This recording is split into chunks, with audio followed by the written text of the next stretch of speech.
हो गया live. Hello, good morning सभी को, और सभी को आज़ादी की 78वीं वर्षगांठ की ढेर सारी शुभकामनाएं। तो एक करंट की चीज़ें हैं जो कि आपको पता होना चाहिए, 1 मिनट में मैं बताती हूँ। आज़ादी के शुभ अवसर पे आपको पता है कि 78वीं वर्षगांठ थी आज़ादी का। इसी के शुभ अवसर पे हमारे भारत सरकार के द्वारा जो है एक थीम लॉन्च की गई है, जिसे विकसित भारत का थीम लिया गया है। याद में रखिएगा, अगर कभी भी क्वेश्चंस आ जाए आपसे कि आपने जो 15 अगस्त यानी कि आज जो हमारा 15 अगस्त है, 15 अगस्त 2024 को हम लोगों ने 78वीं वर्षगांठ मनाई। क्या चीजें 78वीं वर्षगांठ मनाई है आज़ादी की, और इसी के शुभ अवसर का जो थीम दिया गया है वो दिया गया है विकसित भारत। उसका जो थीम है वो विकसित भारत है, यह भी चीजें ध्यान में रखना। अर्थात कहने का मतलब यह है, सरकार का लक्ष्य है कि आने वाले 2047 तक भारत को एक जो है विकसित राष्ट्र बनाने का काम करे, विकसित राष्ट्र बनाने का जो है काम करे। और इसी थीम के साथ जो है इस बार की 78वीं वर्षगांठ मनाई गई। ठीक है ना। तो करंट की बहुत अच्छा ये चीजें हैं जो कि आपको एग्जाम में पूछ सकता है। दूसरा चीजें, एक अभी और चीजें याद आया है, आपको पता नहीं होगा, मैं बता देती हूँ कि विकसित भारत का लक्ष्य, यानी कि याद में रखना है कि विकसित भारत का जो लक्ष्य 2047 तक जो बनने की उम्मीद है, मतलब बनाने की जो बात हुई है, इसके लिए एक रोड मैप तैयार करने के लिए, क्या चीजें, रोड मैप याद में रखना है कि रोड मैप रेडी करने का, अर्थात 2047 तक में हमारा भारत किस तरीका से विकसित होगा, इसकी जिम्मेदारी किसे दिया है, रोड मैप बनाने की। अगर आपसे क्वेश्चन आ जाएगा कि जिम्मेदारी किसको दी गई थी, तो याद में रखना जिम्मेदारी नीति आयोग को दी गई है। किसको दी गई है, तो नीति आयोग को दी गई है। यह भी चीजें आपको ध्यान में रखना, नीति आयोग को।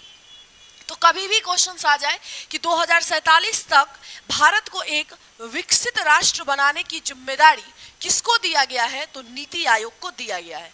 ठीक है, ये चीजें ध्यान में रखना।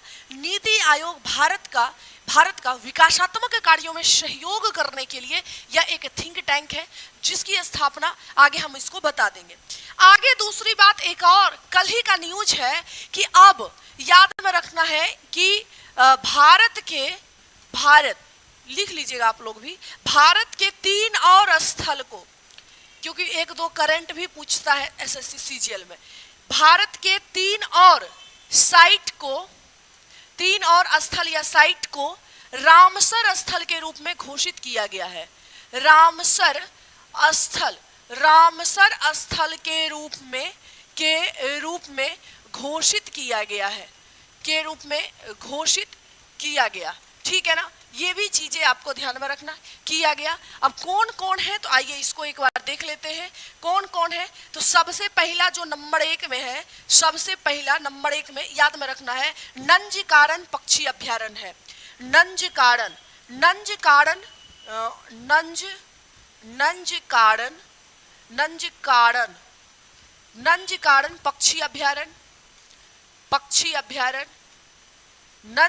पक्षी अभ्यारण्य, ये भी चीजें ध्यान में रखना, नंजकारण पक्षी अभ्यारण्य। दूसरा में जो है आपका वो है केजू, याद में रखिएगा, केजू करके कहीं कहीं लिखा हुआ है, केजू भी, झ भी कहीं कहीं दिया गया है, यह भी चीजें ध्यान में रखना है। यानी कि हाँ, केजू वेली पक्षी अभ्यारण्य, केजू या केजू कहीं कहीं दिया गया है, केजू वेली पक्षी अभ्यारण्य। अब पूछिएगा कि ये दोनों कहाँ है, तो ये दोनों आपका तमिलनाडु में है। ये दोनों के दोनों आपके तमिलनाडु में है, यह भी चीजें ध्यान में रखना, तमिलनाडु। और तीसरा जो है वो है, याद में रखना है कि तवा जलाशय नामक एक पक्षी अभ्यारण्य है, जो कि आपका एमपी में पड़ता है। और ये तीनों स्थल है जो कि अभी भारत के रामसर साइट्स के अंतर्गत रखा गया है। दूसरी चीजें, अगर कभी भी क्वेश्चन आपसे आ जाएगा कि अब टोटल भारत में कितने रामसर साइट्स हो जाएंगे, तो याद में रखिएगा कि वर्तमान वर्तमान में, मतलब आज के डेट के अनुसार वर्तमान में याद में रखना है कि भारत में कुल जो है 85 रामसर स्थल है। रामसर स्थल है, यह भी चीजें ध्यान में रखना, रामसर स्थल है। अब कभी कभी क्वेश्चंस आ जाता है, नहीं तो आप प्रीवियस ईयर देखिएगा, कभी कभी क्वेश्चंस आपको आएगा कि रामसर स्थल होता क्या है। रामसर स्थल के बारे में अगर आपसे क्वेश्चंस आ जाए, रामसर स्थल होता क्या होता है रामसर स्थल, पता है आप लोग को? रामसर स्थल नहीं पता, पहली बार सुन रहे हैं?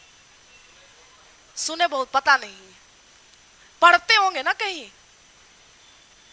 कभी कभी। ये जीएस नहीं है, ये करंट की चीज है।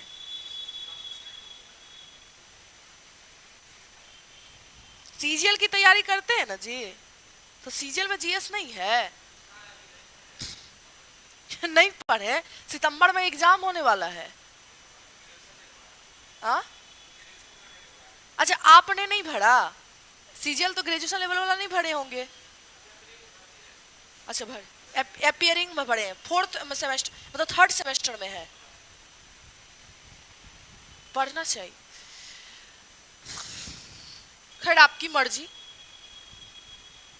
मेरा काम था बताना। आगे देखिए, रामसर स्थल जो है ना, वो आर्द्र भूमि के संरक्षण से संबंध, आर्द्र भूमि को रामसर स्थल बोलते हैं, या फिर आप इसे जो है रामसर कन्वेंशन, कभी कभी नाम सुने होंगे, रामसर कन्वेंशन सुने हैं, कन्वेंशन रामसर कन्वेंशन जो होता है ना, ये आर्द्र भूमि को संरक्षण से संबंधित ये कन्वेंशन है। ठीक है, इसको एक बार देख लेते हैं। आर्द्र भूमि, अब पूछिएगा आर्द्र भूमि क्या है? आर्द्र भूमि के संरक्षण से संबंधित संरक्षण। अच्छा, ये बताइए कि दलदली वाला क्षेत्र देखे हैं, दलदली जहाँ पे ना ज्यादा पानी हो ना ज्यादा कीचड़ हो, मतलब कीचड़ वाला जो क्षेत्र आता है, ना ज्यादा सूखा हो ना ज्यादा पानी हो, नमी वाला जगह, उसी को आर्द्र भूमि कहते हैं। आर्द्र मतलब ही नमी होता है, तो आर्द्र भूमि उसको बोलते हैं। और उसी को संरक्षण करने के लिए एक कन्वेंशन हुआ था ईरान के रामसर में। ठीक है, ध्यान में रखिएगा, ये जो आर्द्र भूमि क्यों संरक्षित किया जाता है, क्योंकि ये पक्षियों के लिए, जीव जंतुओं के लिए बहुत ही ज्यादा महत्वपूर्ण है। जीव जंतु जो अपना रिप्रोडक्शन सिस्टम जो करते हैं, वो ज्यादातर देखिएगा दलदली क्षेत्र में करते हैं। ठीक है, मतलब कि तोता, कौआ, ये सब। ठीक है, तो ये सब जो है, और जो प्रवासी पक्षी होते हैं, मान लीजिए एक देश से दूसरे देश की तरफ जो जाता है, मान लीजिए बिहार का कोई पक्षी है, वो कहीं और जाना चाह रहा है, कोई और देश में या कोई और राज्य में जाना चाहता है, तो उसको पानी वगैरह पीने के लिए कोई स्टेशन चाहिए कि नहीं चाहिए? हम लोग अगर दूर का ट्रेवल करते हैं तो स्टेशन चाहिए कि नहीं? वहां रुक के आदमी जो भी हो, पानी पिए, कुछ भी करे, वो होता है। उसी तरीका से ये सारे पक्षी का जो रामसर स्थल है ना, वो एक स्टेशन का काम करता है। वहां पे मतलब कि कहीं ट्रेवल कर रहा है तो वहां पे आएगा, अगर कोई स्थल ऐसा है तो वहां पे रह के ये अपना पानी पिएगा, या बीच में रिप्रोडक्शन सिस्टम अगर करना हो या प्रवास करना हो एक दिन के लिए, तो ये जीव जंतुओं के लिए एक स्टेशन का काम करता है। और इसी के लिए इंटरनेशनल लेवल पे एक कन्वेंशन हुआ था। याद में रखना है कि ईरान में एक शहर है, ईरान के रामसर में, ईरान में एक शहर पर है, ईरान के रामसर शहर में, ईरान का जो है एक रामसर शहर है, वहीं पे एक कन्वेंशन हुआ था, जो कि वो कन्वेंशन हुआ था 2 फरवरी 1971 में। बहुत सारे देशों को बुला के एक कन्वेंशन किया गया था, मतलब कि एक प्रोग्राम रखा गया था कि हम जो दलदली वाला जो क्षेत्र है उसे संरक्षित करने के लिए सारा मतलब राष्ट्र एकजुट होकर इस पे काम करे, ताकि हमारा जो जीव जंतु है, क्योंकि आपको पता है कि फूड चेन को वो बैलेंस में बनाता है, तो जितना ज़्यादा जरूरी आपके लिए ऑक्सीजन है, उतना ही ज़्यादा जरूरी आपके लिए कार्बन डाइऑक्साइड है कि नहीं है? उसी तरीका से जितना ज़्यादा जरूरी पृथ्वी पे रहना आपका है, उतना ही जरूरी जीव जंतु का भी है। तो इसीलिए इसके संरक्षण के लिए कन्वेंशन हुआ था 2 फरवरी 1971 ईस्वी में ईरान के रामसर में, इसीलिए आप इसे रामसर कन्वेंशन के नाम से जानते हैं। ठीक है, और इस टाइम हुआ था, और भारत जो है, भारत इसमें शामिल, इस कन्वेंशन में शामिल 1982 में हुआ है, 1982 में। और क्योंकि यह 2 फरवरी को हुआ था कन्वेंशन, इसीलिए 2 फरवरी को आप देखिएगा जो है विश्व आर्द्र भूमि दिवस के रूप में मनाते हैं। विश्व आर्द्र भूमि दिवस के रूप में मनाते हैं। यह भी चीजें ध्यान में रखना, विश्व आर्द्र भूमि दिवस के रूप में हम लोग इसे सेलिब्रेट करते हैं, विश्व आर्द्र भूमि दिवस के रूप में सेलिब्रेट करते हैं। और सबसे ज्यादा भारत में रामसर साइट्स तमिलनाडु में है, सबसे ज्यादा कहाँ है? तमिलनाडु में। और अगर क्वेश्चन आ जाए सबसे बड़ा रामसर साइट्स कौन है, तो सुंदरवन वेटलैंड, सुंदरवन डेल्टा वाला जो क्षेत्र है वो सबसे बड़ा है। सबसे छोटा रेणुका झील है जो हिमाचल प्रदेश में पड़ता। बिहार में भी ऐसे 3 स्थल हैं जिसे रामसर स्थल का दर्जा मिला है। पहला कांवड़ झील बेगूसराय में, दूसरा नागी झील और नकटी झील, तीनों जमुई में है। यानी कि बिहार में भी 3 है, तो बिहार, इसको पहले लिख लीजिए, बिहार वाला भी लिख लीजिए।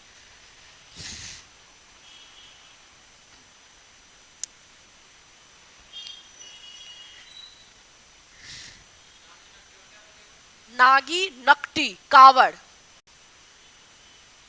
कावड़ झील, नागी झील, नकटी झील। नागी और नकटी बिहार में है, सॉरी ये जमुई में है, और कावड़ झील बेगूसराय में है।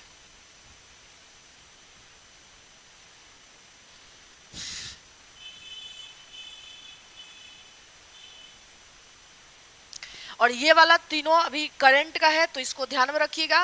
नंजकारण पक्षी अभ्यारण्य और केजुवेली पक्षी अभ्यारण्य तमिलनाडु में, और तवा जलाशय मध्य प्रदेश में।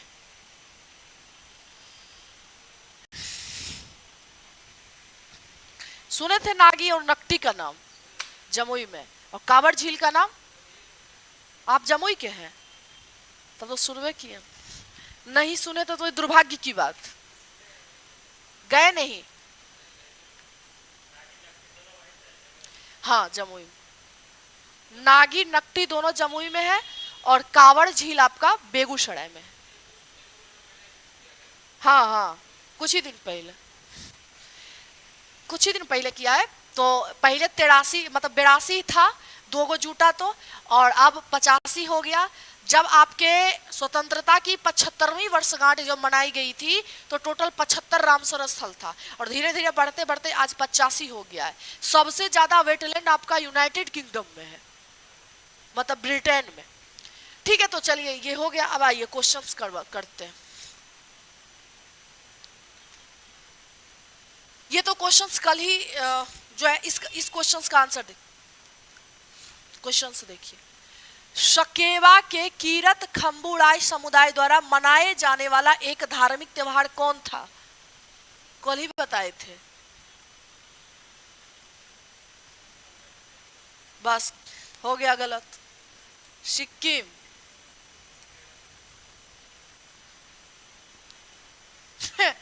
लिख के जो गए थे वो पेज को फेंक दिए थे कि पढ़वो किए थे, उसको उड़िया गया था कहीं, तब क्या हुआ? कैसे निकलेगा सीजीएल? आगे देखिए। ऐसे आज स्वतंत्रता दिवस है, कोई बात नहीं। सिक्किम है। अब सर बोले क्वेश्चन करवाना तो हम क्या करें, आगे करवाना। सिक्किम का देखिए, सिक्किम में सकेवा त्योहार मनाया जाता है, ठीक है ना। और ये किस जनजाति के द्वारा? तो कीरत खम्बू समुदाय के द्वारा। किसके द्वारा मनाया जाता है? कीरत, देखिएगा, कीरत खम्बू। दूसरी बात है आपको यह भी ध्यान में रखना है कि सीजीएल में रिपीटेड क्वेश्चंस होता है। कीरत खम्बू समुदाय के द्वारा सिक्किम में सकेवा त्योहार मनाया जाता है, ठीक है ना। दूसरा और भी कुछ दूसरा में देखिए, अगर आपसे पूछा जाए पोंगल त्योहार, पोंगल कहाँ मनाया जाता? ठीक, ये तमिलनाडु में मनाया जाता। ये आपका तमिलनाडु में फसल उत्सव है ये। उसके बाद पोला त्योहार कहाँ मनाया जाता? पोला त्योहार नहीं पता, महाराष्ट्र। कहाँ मनाया जाता? महाराष्ट्र में मनाया जाता। दूसरा में अगर आपसे पूछे सरहुल कहाँ मनाया जाता? झारखंड में। कहाँ? झारखंड। अगर क्वेश्चन आ जाए आपसे ओणम केरल में कहा मनाया जाता? केरल में मनाया जाता। समझ गए। उसके बाद और एक है हॉर्नबिल। हॉर्नबिल उत्सव कहा मनाया जाता? नागालैंड में। मत याद करिए। लोसांग कहा मनाया जाता? कल ही बताए थे, सिक्किम में। और एक मनाया जाता है पुष्कर। पुष्कर उत्सव जम्मू कश्मीर में, लद्दाख में मनाया गया था। लेकिन पुष्कर मेला बोले तो राजस्थान में होता है। पुष्कर अगर मेला बोले तो राजस्थान में होता है। पुष्कर मेला आपका राजस्थान में होता है। यह भी चीजें आपको ध्यान में रखना है, ठीक है। उसके बाद अगर आपसे खान उत्सव की बात की या फिर खान महोत्सव, खान महोत्सव की अगर आप बात करते हैं तो खान महोत्सव मनाया जाता है आपका अरुणाचल प्रदेश में। अरुणाचल प्रदेश।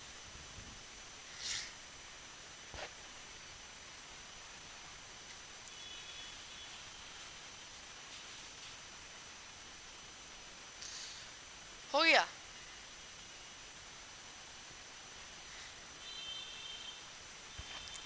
आज ये भी पेज फाड़ के लिख रहे हैं, कल तो याद नहीं रहेगा। ये भी कल पेज फाड़ के लिखे थे।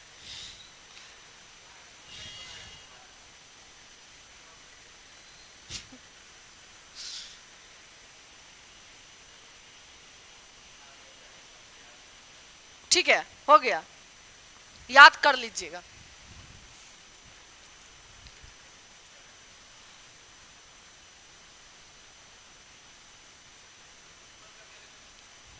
हॉर्नबिल उत्सव,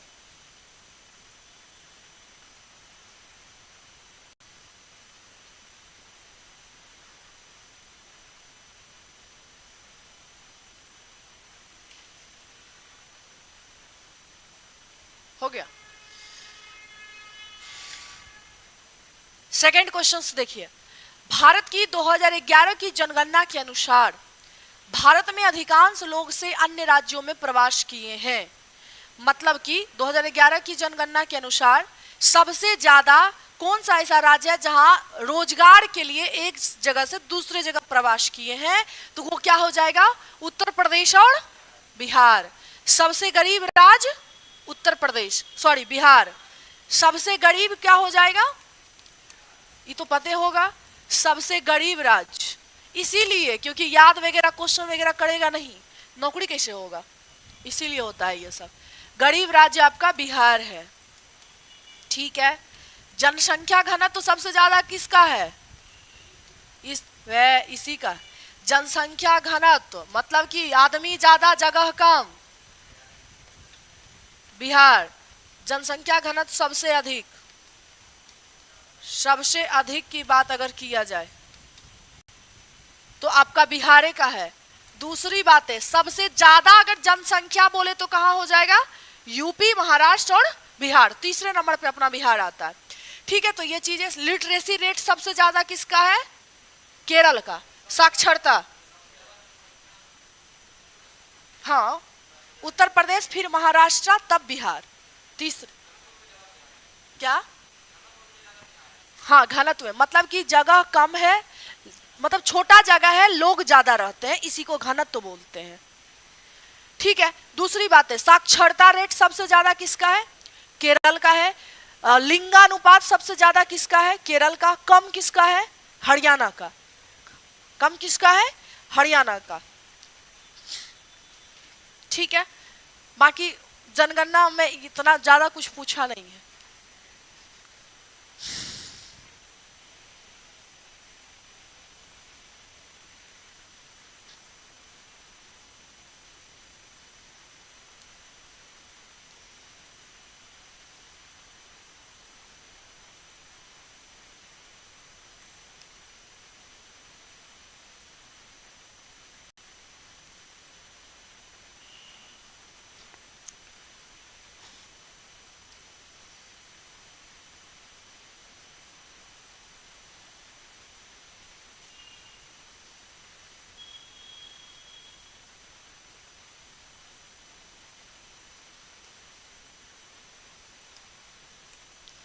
अब यहाँ पे देखिए क्वेश्चन 8 मतलब कि भारत में वित्तीय 31 मार्च तक भारत में वित्तीय वर्ष 1 अप्रैल से शुरू होता है और समाप्त कब होता है? 31 मार्च को समाप्त होता है आपका 31 मार्च। अच्छा, अगर क्वेश्चंस आ जाएगा आपसे, क्वेश्चंस अगर पूछेगा आपसे कि अच्छा ये बताइए कि प्रत्येक साल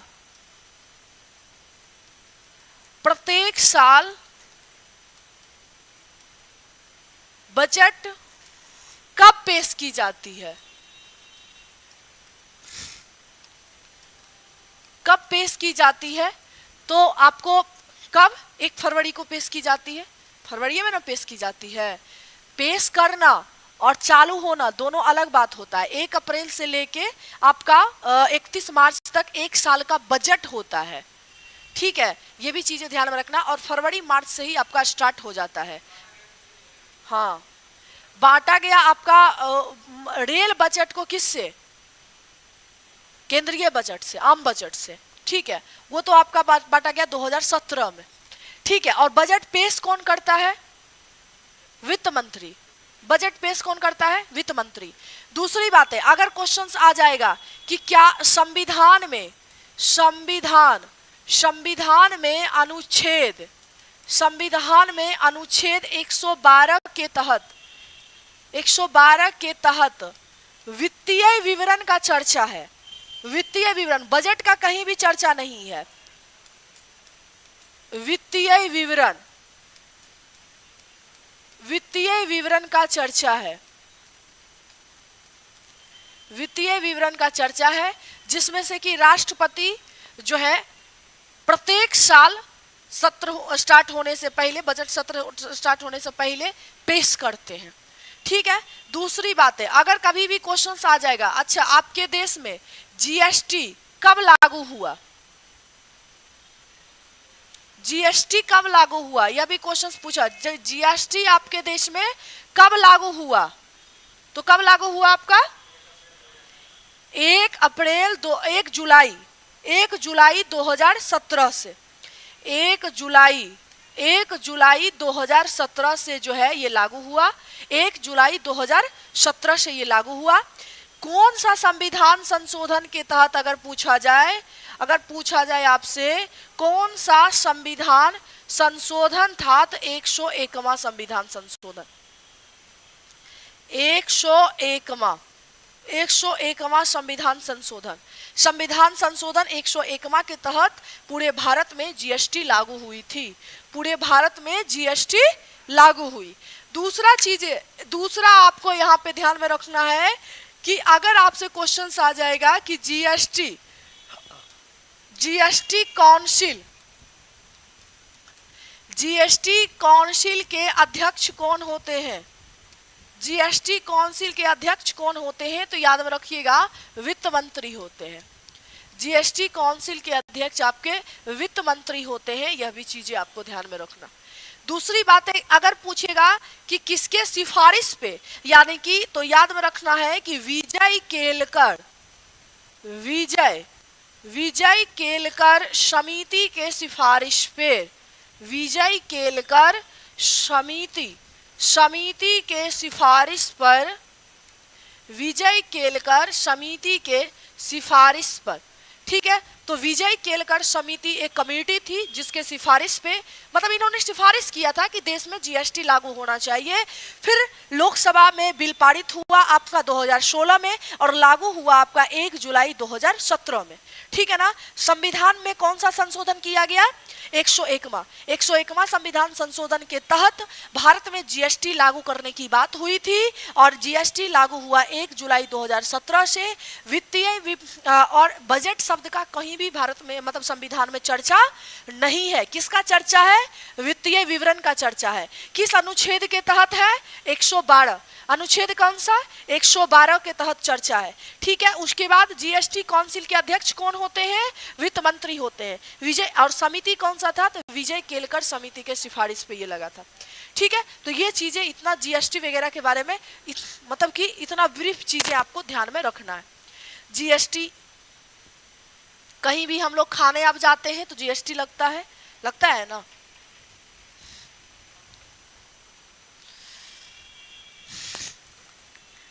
नेक्स्ट क्वेश्चन से देखिए, नेक्स्ट क्वेश्चन से क्या है, भारत का प्रायद्वीपीय पठार पहले किस महाद्वीप का भाग था? भारत का जो प्रायद्वीपीय पठार है वो पूछ रहा है कि किस महाद्वीप का भाग था, तो वो अफ्रीका का भाग था। वो किसका भाग था? अफ्रीका महादेश का भाग था। यह भी चीजें आपको ध्यान में रखना। सबसे बड़ी बात यह है कि अगर कभी भी क्वेश्चंस आ जाएगा, मतलब कि एक वैज्ञानिक थे मतलब ज्योग्राफर थे जिसका नाम था, मेट्रोलॉजिस्ट उसको बोलेंगे, एक मेट्रोलॉजिस्ट थे जिनका नाम था अल्फ्रेड वैगनर। ठीक है, ये भी चीजें ध्यान में रखना। अल्फ्रेड वैगनर के द्वारा ही महाद्वीपीय विस्थापन सिद्धांत को दिया गया था। अगर कभी भी क्वेश्चंस आ जाएगा कि महाद्वीपीय, ये सब लिखिए, महाद्वीपीय विस्थापन सिद्धांत, महाद्वीपीय विस्थापन विस्थापन सिद्धांत की बात आ जाएगा, सिद्धांत किनके द्वारा दिया गया, किनके किनके द्वारा दिया गया, किनके द्वारा दिया गया। अगर ये क्वेश्चंस आ जाएगा तो लिखना है आपको अल्फ्रेड वैगनर, लिखना है आपको अल्फ्रेड वैगनर, अल्फ्रेड वैगनर देना है। ठीक है, अल्फ्रेड वैगनर। उसके बाद अल्फ्रेड वैगनर के अनुसार जो है एक सुपर, मतलब कि अल्फ्रेड वैगनर ही बोले थे कि कभी हमारी पृथ्वी का पूरा लैंड एक ही था, मतलब आज जो 7 कॉन्टिनेंट देखते हैं ना वो कभी एकजुट था। अच्छा, कभी ऐसा सोचे हैं कि आप अगर अफ्रीका के चित्र को देखिए और साउथ अमेरिका के चित्र को देखिए, ऐसा लगेगा कि कभी मतलब कि टूट के वो अलग हुआ है, टूट के वो अलग हुआ है। कभी वर्ल्ड मैप को आप एक बार देखना, मान लिया जाए कि ये पेज है, ये पेज है, इसमें क्वेश्चन लिखा हुआ है, मान लीजिए कि कहीं से भी हम इसको फाड़ेंगे, मान लीजिए सपोज दैट इसको यहां से हम फाड़े, मान लिया जाए कि इसको हम यहां से फाड़े, ऐसे करके फाड़ दिए, ठीक। लेकिन आपको अगर हम कभी ऐसे ही मान ले आपने नहीं देखा और आपको हम बोलेंगे कि बताइए ये किसका जूटा हुआ, मतलब ये कुछ किसका टुकड़ा है, इसका टुकड़ा है कि इसका टुकड़ा है, तो आप पहचान लीजिएगा ना भाई कि इसका टुकड़ा है, बताइएगा कि नहीं बताइएगा। अब सोचिएगा, हम पूछेंगे अच्छा बताइए कहाँ से कहाँ तक ये जुटा होगा, कौन सा भाग, तो आप देखिएगा कि ये दोनों जुटा हुआ होगा कहीं, है कि नहीं है। उसी तरीका से जब आप साउथ अमेरिका के मैप और अफ्रीका के मैप को अगर आप देखते हैं तो आपको लगेगा कि आपस में अगर आप इसे जोड़ने का काम करें तो ये जुट सकता है। अब यहाँ से अलग हुआ तो यही ना जुटेगा, तो इसका मतलब कहने का मतलब यह था अल्फ्रेड वैगनर का कि कभी मतलब ऐसा लग रहा है कि पढ़वे नहीं किए हैं कुछ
देखिए, तो इसका पूरा जो है एक जो कॉन्टिनेंट था इसे पेंजिया नाम दिया, जिसे आप सुपर कॉन्टिनेंट बोल सकते हैं। कॉन्टिनेंट मतलब क्या होता है? महाद्वीप, जैसे एशिया है, अफ्रीका है, उसी तरीके। और दूसरी बात है, अच्छा ये बताइए, जब ये पूरा एक लैंड को पेंजिया बोला तो पानियों तो होगा ना, पानी का भी तो प्लेट होगा ना, क्रस्ट होगा कि नहीं होगा? पानी भी तो क्रस्ट में ही है, ये थोड़ा सा उठा हुआ है, वो थोड़ा डीप है, तो उसके ऊपर पानी है। तो याद में रखना है कि पानी वाला जो पूरा क्रस्ट वाला जो पार्ट था, उनको भी उन्होंने एक नाम दिया जिसे आप पैंथलासा बोलते हैं, जिसका उन्होंने नाम दिया पैंथलासा। पैंथलासा यानी कि पूरे वाटर, कंप्लीट वाटर बॉडी को, जो बचा हुआ जो वाटर बॉडी था, पूरे वाटर बॉडी को उन्होंने पैंथलासा नाम दिया। अब सुनिए, अच्छा ये बताइए, अब क्या हुआ, आप अपने पृथ्वी के, अच्छा पृथ्वी के अंदर में पता है ना मैग्मा है कि नहीं है? तभी तो ज्वालामुखी निकलती है, इतना तो पता होगा। तो पृथ्वी पे के अंदर मैग्मा में जब हलचलें होती है ना, तब ये जो सुपर कॉन्टिनेंट है एक दूसरे से दूर जाने का प्रयास करती है। मान लिया जाए, आपको बता दें कि ये पृथ्वी का क्रस्ट वाला पार्ट है, ठीक, इसके अंदर मैग्मा है, मैग्मा में बहुत ज्यादा टेम्परेचर है, अत्यधिक प्रेशर है। तो वो, अच्छा बॉयल जब दूध करते हैं, ऊपर से ढक्कन लगा दीजिए उस पे, जब दूध पूरा बॉयल करता है तो क्या ढक्कन को हिलाने का प्रयास करता है कि नहीं करता है? करता है। उसी तरीका से समझ जाइए कि ये जो क्रस्ट वाला जो पार्ट है, ये मैग्मा में तैर रही है, मैग्मा पे तैर रही है। मैग्मा अंदर वाले पार्ट का जब प्रेशर बढ़ता है, जब उसका टेम्परेचर बढ़ता है, तो ऊपरी वाली क्रस्ट को वो हिलाने का प्रयास करता है। तो ये ढक्कन तो है नहीं कि हम निकाल देंगे, ठीक है? तो या तो ये ऐसे करके खिंचाव बल इस पे काम करता है, खिंचाव बल काम करेगा तो टूटेगा कि नहीं टूटेगा? उसी तरीका से टूटा हुआ, उसके बाद उसी तरीका से पेंजिया टूटा है। पेंजिया कुछ दिन, तुरंत में ही नहीं टूटेगा कि आज देखे 7 को, कल देख लेंगे 8 को, बहुत मिलियन साल के बाद ये सब प्रक्रिया होता है। पेंजिया में ही डिवीजन हुआ, पेंजिया में ही डिवीजन हुआ, जिससे एक को नाम दिए आप गोंडवाना लैंड, नाम सुने हैं? गोंडवाना लैंड, गोंडवाना लैंड, और दूसरा का नाम दिए आपने लौरेशिया। लौरेशिया नहीं सुने तो हम क्या करें? नीचे ऊपर वाला इसलिए सुने कि भारत इसी का पार्ट है, गोंडवाना लैंड का। चलिए कोई बात नहीं, भारत के तो बारे में पता है।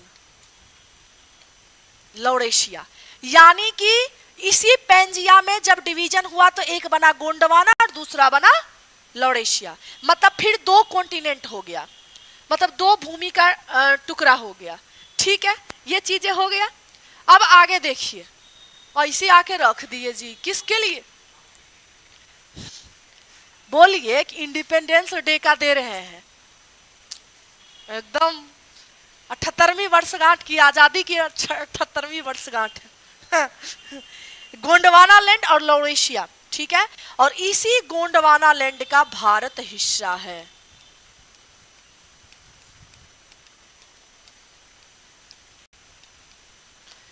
भारत हिस्सा है, यह भी चीजें याद में रखिएगा। अफ्रीका में ही सटा हुआ हमारा भारत का प्रायद्वीपीय पार्ट था, और ये धीरे धीरे ऊपर जाके जो है नॉर्थ इंडिया में आके मतलब कि सट गया है, समझे? प्रायद्वीपीय भारत इसीलिए बोला जाता है, बहुत पुराना वाला पार्ट है। तो गोंडवाना लैंड का ही पार्ट आपका प्रायद्वीपीय भारत है, जो कि अफ्रीका में पहले सटा हुआ था, ठीक है? तो अफ्रीका आपका, उसके बाद आप एशिया की बात करो, यूरोप की बात करो, अपना इंडिया की बात करो, ये सब का सब गोंडवाना लैंड का पार्ट है। और नीचे वाला जो अंटार्कटिका की बात अगर है, आप ऑस्ट्रेलिया की बात अगर करते हो, साउथ अमेरिका की बात करते हो, तो वो सब लौरेशिया का पार्ट है, ठीक है? तो कभी भी पूछे आपसे कि इंडिया किसका पार्ट है? गोंडवाना लैंड का। अफ्रीका किसका पार्ट है? गोंडवाना लैंड का। उसके बाद भारत का जो प्रायद्वीपीय वाला जो पार्ट है वो किससे हटा है? अफ्रीका से। पहले किसका हिस्सा था? अफ्रीका से। सबसे बड़ा महादेश कौन? एशिया। दूसरे नंबर पे कौन है? अफ्रीका। तीसरे नंबर पे कौन है? North America. चौथे नंबर पे कौन है? South America. पांचवें नंबर पे कौन है? अंटार्कटिका। छठे नंबर पे कौन? यूरोप। 7वें नंबर पे ऑस्ट्रेलिया। ठीक है, ये चीज है। महादेश, सॉरी महादेश तो आपके 7 हो गए। ओशियन कितने हैं? 5। सबसे बड़ा प्रशांत महासागर, दूसरा अटलांटिक महासागर। अटलांटिक महासागर को या तो एस आकृति का महासागर बोलते हैं या उसे आंध्र महासागर भी बोला जाता है। ठीक है, तो दूसरे नंबर पे अटलांटिक महासागर, तीसरे नंबर पे हिंद महासागर, चौथे नंबर पे साउथर्न ओशियन, ठीक है साउथ में है, और 5वें नंबर पे आपका कौन हो जाएगा? आर्कटिक महासागर। सबसे बड़ा महासागर कौन? प्रशांत महासागर। सबसे छोटा महासागर कौन? आर्कटिक महासागर। ये सब बच्चा वाला चीज है, लेकिन क्या करें, पढ़वे नहीं किए तो। आप घर पटने हैं? अच्छा, आपका तो जमुई है। आपका कहाँ? मधेपुरा से। बताइए, आइए हैं, पढ़िए। मतलब आपका ग्रेजुएशन नहीं हुआ तो नहीं पढ़ना है?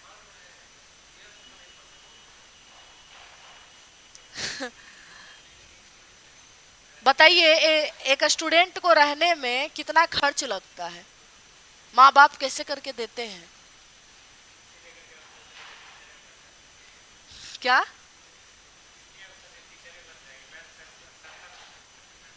कुछ भी बनिएगा तो शिक्षा हासिल तो करना पड़ेगा ना। आज हम ही अगर पढ़ा रहे, मान लीजिए अपना रोजी रोटी अगर चला रहे हैं तो कहीं तो मेहनत किए हैं ना। सीटेट पास कर लिए, सीटेट हो गया, बीएड हो गया, फाइनल ईयर, तब क्या दिक्कत है? लेकिन फिर भी तो उसमें जीएस तो आपको पढ़ना पड़ेगा।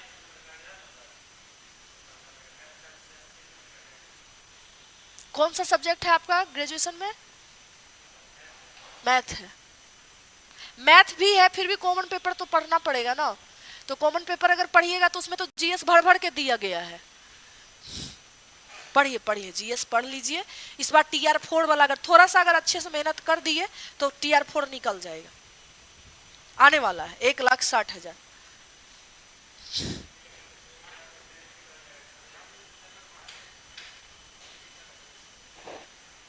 सीटेट हो गया ना।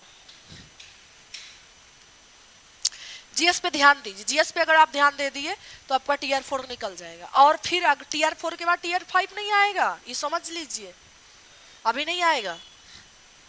इसीलिए उम्र पे शादी ब्याह करना है तो कर ले लीजिए TR4, तभी ना तिलक उलक मिलेगा। अब ऐसा थोड़ा है कि बीएड करने पे तिलक दे देगा। हो गया मतलब लग गया, नौकरी करता है TR1 में, तब देखिए अब बड़ा होके नहीं लग रहा है।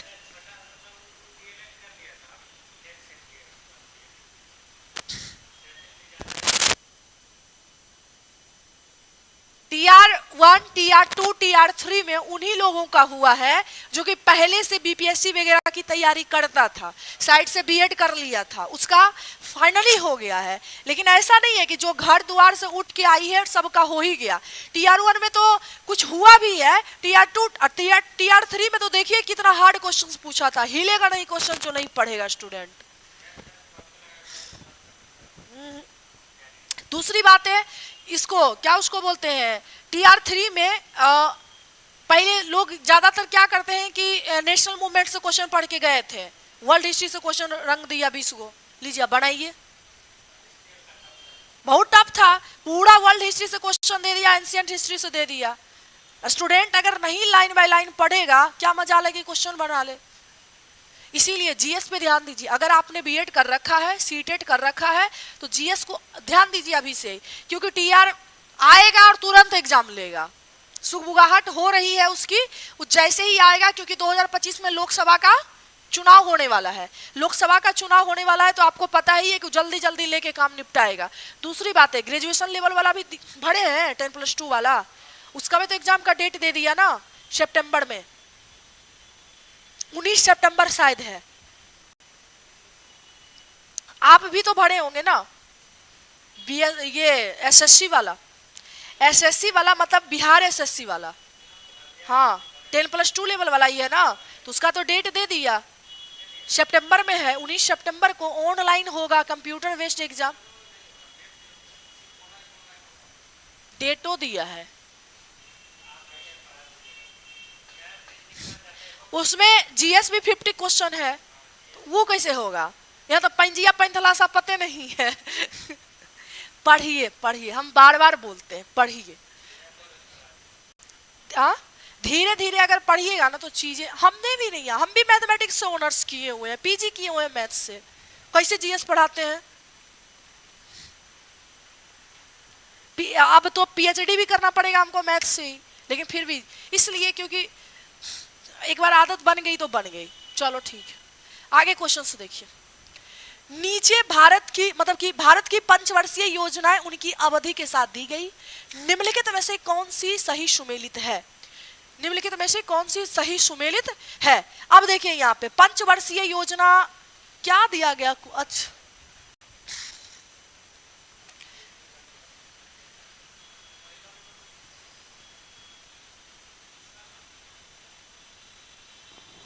इसमें देखिए ऑप्शन सही लगता है नहीं दिया गया है। ठीक है, पंचवर्षीय योजना, जब आपका योजना आयोग का गठन हुआ था, योजना आयोग के गठन से ही, योजना आयोग के द्वारा ही भारत में 5 ईयर प्लान चला था, अर्थात 5 साल तक में हमें क्या क्या करना है उसे एक खाका तैयार किया जाता था। पहला जो आपका पंचवर्षीय योजना हुई थी, जैसे कि यहाँ पे देखिए तृतीय पंचवर्षीय योजना 1965 से 66 तक, तो ये ऑप्शन नहीं समझ में आ रहा है। तो पहला जो आपका पंचवर्षीय योजना चलाया गया था वो 51 से 56 तक, 51 से 56 तक। उसके बाद फिर उसका 5 साल तक 56 से 61 तक, ठीक है, 56 से 61 तक। और उसके बाद फिर तीसरा चलेगा कब से? 62 से 5 और जोड़ लीजिए 4, तो वो मतलब 62 से लेके 62, 63, 64, 65, 67 तक। ठीक है, ये चीजें हो गई। तो यहाँ पे 65 से 66, 66 से 67, 70 से, ये गलत है। तो ये चीजें हो गया। 5 ईयर प्लान लगभग 2017 तक 5 ईयर प्लान चला था। 12वीं पंचवर्षीय योजना अंतिम पंचवर्षीय योजना थी। हाँ, मतलब पंचवर्षीय योजना को समाप्त कर दिया गया, फिर नीति आयोग आ गया। तो जैसे ही नीति आयोग आया, योजना आयोग को निरस्त होना पड़ा, और योजना आयोग ही क्योंकि पंचवर्षीय योजना को इम्प्लीमेंट करता था, तो जब योजना आयोग ही नहीं रहा तो उसको खत्म कर दिया गया। ठीक है, 5 ईयर प्लान यही थी। आगे देखिए यहाँ पे कि यहाँ पे देखिए आप त्वरित संदेश सेवा वार्तालाप विंडो में इमोटिकॉन्स कहाँ पा सकते हैं? बोला जा रहा है कि आप त्वरित संदेश, मतलब कि त्वरित संदेश के रूप में आप वार्तालाप करना चाहते हैं, तो वो जो है क्या कर सकते हैं, उसके लिए क्या हो सकता है? अच्छा, आप संदेश किस किस के माध्यम से भेज सकते हैं? किसी को भी संदेश भेजना, किस किस को? व्हाट्सएप से, हाँ, व्हाट्सएप से, इंस्टाग्राम से, ईमेल से, टेलीग्राम से, ये सब से। तो वही तरीका चैट विंडो के नीचे, चैट विंडो के मध्य में, चैट विंडो में कहीं भी, चैट विंडो के शीर्ष पर, तो चैट विंडो के नीचे जो है आप क्या कर सकते हैं, टाइप करके भेज दी। ठीक है। आगे देखिए, राष्ट्रीय पर्वतारोहण और साहसिक खेल संस्थान कहाँ स्थित है? ध्यान में रखिएगा कि राष्ट्रीय पर्वतारोहण और साहसिक जो खेल संस्थान है वो आपके अरुणाचल प्रदेश में स्थित है। कहाँ पे स्थित है? अरुणाचल प्रदेश में स्थित है। यह भी चीजें ध्यान में रखना है, जहाँ की पर्वतारोहण से संबंधित जो है एक संस्थान खोला गया है।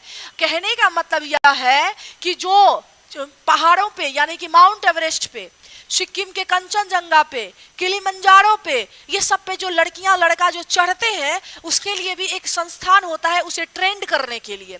तो उस संस्थान की स्थापना मतलब कहाँ है? भारत में अरुणाचल प्रदेश में है। आप वहां पे जाइए और वहां पे पर्वतारोहण से संबंधी आपको अगर ट्रेनिंग लेना है तो आप ले सकते हैं। अरुणाचल प्रदेश की राजधानी क्या होती है? ईटानगर। ठीक है। बच्चा को कुछ नहीं बताएगा, खाली बस सैलरी उठाएगा 48,000, 50,000। 28 राज्य में अरुणाचल प्रदेश की राजधानी ईटानगर। अरुणाचल प्रदेश की जो सबसे ऊंची पर्वत है वो कांगटो पर्वत है। वो आपकी कांगटो पर्वत है। यह भी चीजें ध्यान में रखना। अरुणाचल प्रदेश। अरुणाचल प्रदेश में ही बहुत सारे दर्रे हैं। आपको दर्रा समझते हैं? दर्रा मतलब पास, मतलब उसका इंग्लिश पासेस। पर्वतीय क्षेत्र में पर्वतों को काट के जो एक जगह से दूसरे जगह जाने के लिए जो रास्ता बनाया जाता है उसी को पासेस बोलते हैं।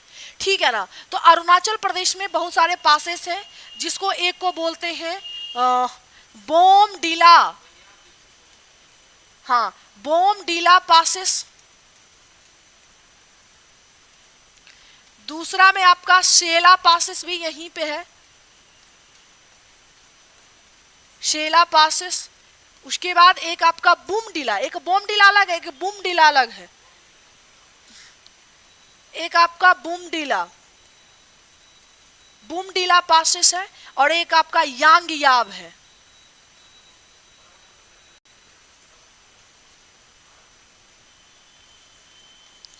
यांगयाब पासेस, बोमडिला, शेला, बुमडिला, यांगयाब। यांगयाब दर्रा से ही ब्रह्मपुत्र नदी अरुणाचल प्रदेश में प्रवेश करती है।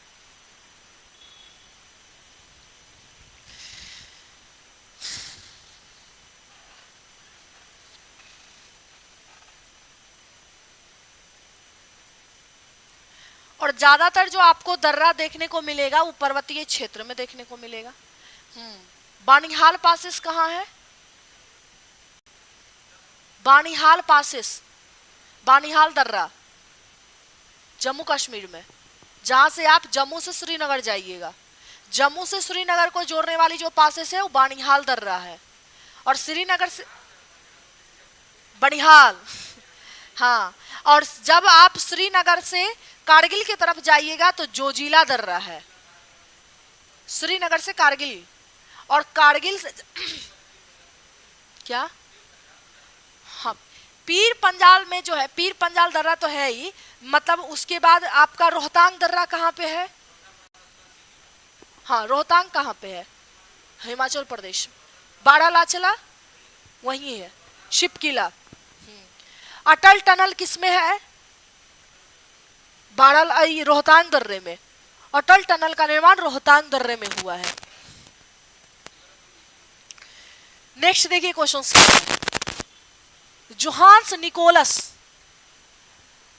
निकोलस ब्रोस्टेड और थॉमस मार्टिन लौरी ने अम्ल और क्षार की मूल अवधारणा का प्रस्ताव किस वर्ष दिया था? अम्ल और मतलब ये दो ऐसे साइंटिस्ट हैं, ठीक है ना, दो ये ऐसे साइंटिस्ट हैं जिन्होंने अम्ल और क्षार की अवधारणा का प्रस्ताव सबसे पहले कब दिया था? तो अगर आपको ध्यान में रखना है, ठीक है, तो अब जैसे कि अम्ल और क्षार की अगर आप बात करते हैं तो अम्ल और क्षार, अम्ल में क्या होता है? चीजें जो खट्टा होती है, और क्षार मतलब क्या होता है? जो खारा होती है, जो कड़वा होता है, जिसे तो उसकी अवधारणा 1923 ईस्वी में दिया गया था। कब दिया गया था? 1923 ईस्वी में जो है इसकी अवधारणा दिया गया था। यह भी चीजें आपको क्या करना है, याद में रखना, 1923 ईस्वी में। ठीक है, तो दो नाम याद में रखना है, थॉमसन मार्टिन जी का और आपका जोहान्स निकोलस ब्रोस्टेड। इन्होंने सबसे पहले क्षार और अम्ल की अवधारणा 1923 में दिया है। कब दिया है? 1923 ईस्वी। इसी टाइप के आपके क्वेश्चंस पूछे जाएंगे। ठीक है, बाकी जलेबी आज खाइए, पढ़िए, क्योंकि जीएस महासागर है, इसका कोई अंत नहीं है।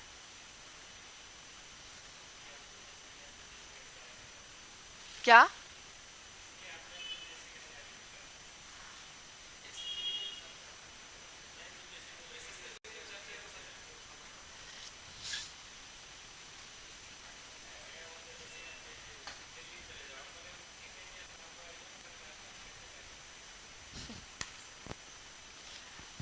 बीएड कैसे करूं?